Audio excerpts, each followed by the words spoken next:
Prêtés par la Chine en 2012, Huanhuan et Yuanzi sont devenus de véritables ambassadeurs de la biodiversité au zoo de Beauval. Au cours de leurs 13 ans en France, ils ont donné naissance à 3 petits, dont des jumelles. Leur retour en Chine a été décidé suite au diagnostic d'insuffisance rénale chez Huanhuan, nécessitant un suivi médical spécialisé dans son environnement d'origine. Tout au long de la phase logistique, les équipes françaises et chinoises ont organisé plusieurs réunions en ligne pour aborder les nombreux détails de l'opération. Ces échanges ont ensuite été suivis de correspondances par courriel, qui ont permis de préciser et de valider chaque point. Les deux parties ont travaillé sans relâche, animées par un seul objectif, garantir le retour en toute sécurité des pandas en Chine. À l'aéroport, nos homologues français nous ont remis un fût de biscuits, l'aliment de base que les deux pandas consommaient durant leur séjour en France afin de maintenir leur régime habituel pendant le transport. Cette attention portée aux moindres détails témoigne d'un véritable souci du bien-être animal et d'une coopération exceptionnelle.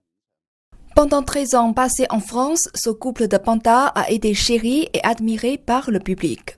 Leur départ a ainsi été marqué par une profonde émotion et une certaine nostalgie, comme en témoigne le vétérinaire chinois présent lors de leur retour. Je me souviens encore de ce jour de pluie. Pourtant, de nombreux visiteurs ont bravé l'averse et le froid pour venir dire au revoir aux deux pandas. Le directeur du zoo et son épouse ont exprimé leur regret de les voir repartir vers leur terre natale. Un soigneur, qui s'est occupé d'eux pendant plus de 10 ans, nous a confié combien la séparation lui était douloureuse. Cela est devenu particulièrement palpable lorsqu'il nous a raconté, avec une précision émouvante, d'innombrables détails de leur quotidien nous donnant un aperçu de l'attachement profond que les équipes de soins portent à ces animaux. Une bonne nouvelle pour les admirateurs du couple star, Huanhuan et Yuanzi commencent déjà à s'adapter à leur nouvel environnement à Chengdu et entament une nouvelle vie dans leur pays natal. Peu après leur retour, ils ont repris leurs habitudes, ils mangent, boivent et jouent normalement. Nous leur laissons désormais la liberté de sortir de leur enclos. Par ce beau temps, ils profitent même du soleil à l'extérieur. Leur moral est bon et leur appétit stable. Globalement, les deux pandas se sont remis de leur voyage et se sont acclimatés très rapidement.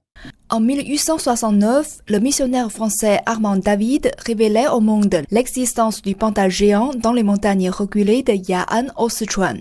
Aujourd'hui, cet animal aux yeux cernés de poils noirs est devenu bien plus qu'une espèce emblématique. Il incarne un bon vivant entre la Chine et la France. Et cette belle histoire d'essais de découverte, d'émerveillement et de protection est loin d'être terminée.